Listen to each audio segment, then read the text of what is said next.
Hello everyone, I'm Leo, and today I break down the character creation section of the new Starfield gameplay so we can discover all those small details that we are missing from the game. Let's not waste any more time and let's begin. In this first shot we can see that our character is in the United Colonies system and he actually has a bounty of 600 credits. Followed by that we can see an example of the player menu. We can see the planet that we're on. We can see our perks, we can see our inventory, the weapons, the armor, all of that. We know that down below is going to be the quest, and to the other side we can see the ship. But there's also this white dot in the top of the character.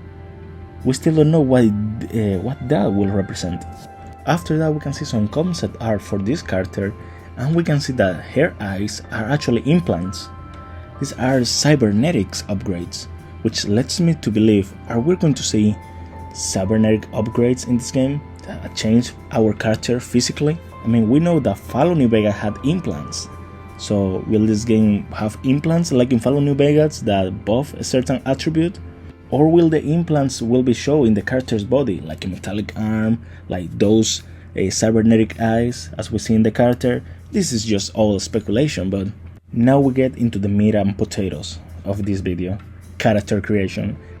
We start by hearing that Bethesda has scanned many faces from people all over different countries in order for us to make our perfect character, or make someone famous, or someone from another game, or maybe just a hideous monstrosity, whatever floats your boat. But they also tell us that every NPC that we see in the game can be made in character creation. So if you saw any NPC that you like in the 45-minute gameplay trailer, take a look at them because you will be able to make your character similar. And after that, we go to what it seems to be the beginning of the game. And this part actually reminds me of Skyrim, with the characters being like, hey, you're finally awake. So we know this is the beginning of the game, but when is this in the beginning? Because we know that this person here has one of the artifacts that we've been shown. But now we get into actual character creation. We can see down below, note, biometric customization can be changed later by visiting a genetics facility. After that, we take a look at body, and we can see that we can change how our character weight is. We can be muscular, thin, or heavy, just like in Fallout 4. We can also see the body type. I imagine this is, you want a feminine body type or a masculine body type, same as walk style, and skin tone is self-explanatory. And we can go to face, and this is basically how we change the look of our character. We can see the character hover over the hair, and since they're in the hair number 40, so that means that there are probably a total of 50 total haircuts, or 45. We can also take a look at facial hairs, and since that there are not a lot of those, you can choose jewelry, you can choose scars, and you can even choose your teeth. Pretty in-depth customization. But now we got into the important part, backgrounds. We take a look at a new background, Explorer. They said exploration is a lost art. You didn't listen.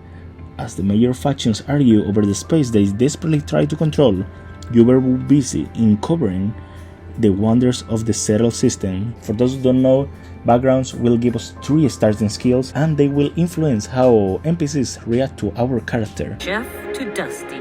The crew still has a betting pool about which restaurant critic you must have crossed to wind up here. We can see that the 3 starting skills for the Explorer are lasers, which I'm guessing will increase the damage you do with lasers. Astrodynamics, which I'm guessing will help us jump from planet to planet using less fuel.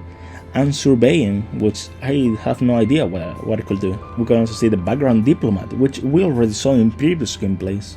This gives us the starting skills Persuasion, Commerce, and Wellness. Persuasion, I'm guessing, will make it so we have more chance of success on the Persuasion minigame. Commerce probably will make it so we can sell stuff for more money. And Wellness, I'm guessing, more health. We then got Cybernetics, which give us medicine, security, and lasers. Security is probably for the lockpicking minigame. Medicine will probably help us heal more with items. Cyber Runner, which seems to be the sneaky build of the game. We've got stealth, security, and death. That's interesting. Stealing and pickpocketing will be more useful in this game. Combat Medic, Pistol Certification, which I'm guessing will more damage with handguns. medicine, which will reduce, so, and wellness as well. And we also got chef, gastronomy, dueling, and scavenging. Gastronomy allows to make more recipes for meals, dueling allows to increase our damage with melee weapons, and scavenging, which reminds me of that skill from Fallout 4 that allows you to find more stuff in a container. Those are all the traits we know so far, but we also know that it's going to be Beast Hunter, Bouncer, Bounty Hunter, Gangster, Homesteader, Industrialist, Long Hauler, Pilgrim, Professor, Running, and more. We don't know what any starting skills for these backgrounds will be, but I mean, if we start speculating a little bit, against the Beast Hunter will have to do with hunting beasts. I know, pretty obvious. Probably will get a skill that allows us to mind control animals. Bouncer probably will allow us for will give us some melee combat. Bounty Hunter will probably give us some rifle certification or snipers, something like that. Gangster will probably have to do with automatic weapons or handguns and some persuasion as well. Homesteader sounds like it's going to be a background that will be related to outpost building, as well as Industrialist. And Pilgrim and Professor and Running, I actually have no idea what kind of skills we'll get for these ones. But after that we got into traits.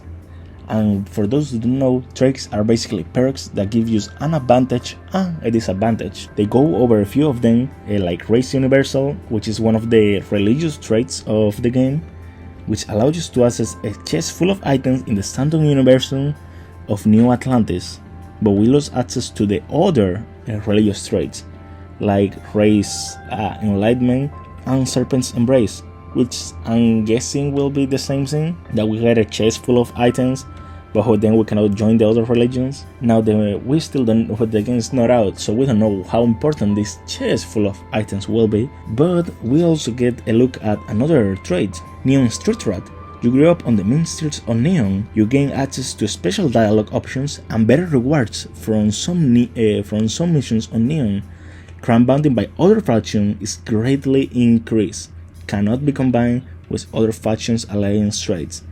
So I'm guessing United Colonies Native and Freestar Collective Settler will be basically the same thing. We'll get new dialogue and better rewards from these factions. We got Kid Stuff, which says that your parents are alive and well, and you can visit them at their home, but you will automatically send 2% of your credits home every week, which actually changed from previous gameplays that we had seen. Introvert says that basically if you are alone by yourself, you have more stamina, but when you are with companion, you have less, and cannot be combined with Extrovert, so I'm guessing Extrovert will be vice versa. And then we got Hero Worship, which is a reference to Oblivion with the annoying fan, but that is all we got to see on the 45-minute gameplay trailer. But we also know about other traits that were not shown here, since to other previous gameplays.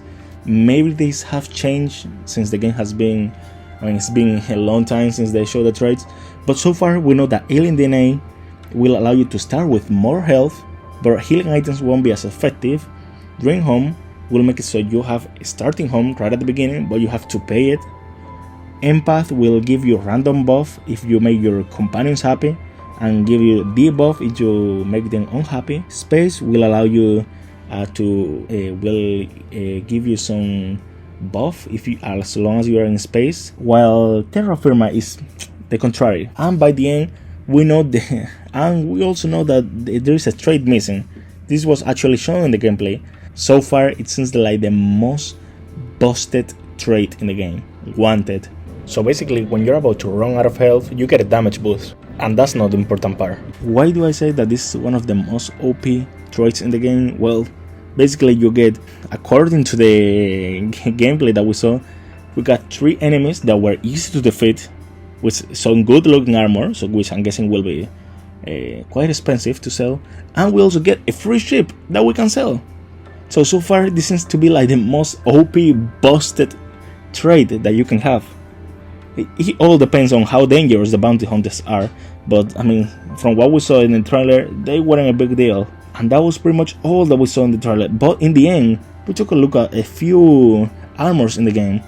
We got an armor that looks like an assault armor, probably just a soldier build. Take a look at the heavy, what looks to be a heavy build, which is a more heavy rifle. Took a look at what it seems to be the stealth archer of the game, the spy. Take a look at what it definitely looks like a pilot. A melee weapon class, definitely the Diplomat, and that was it. Really hope you enjoyed this video. Leave a like if you like it, comment down below if you are excited for this game. Let me know in the comments what traits and what background are you planning on choosing so far. All that being said, thank you so much for watching. Adios.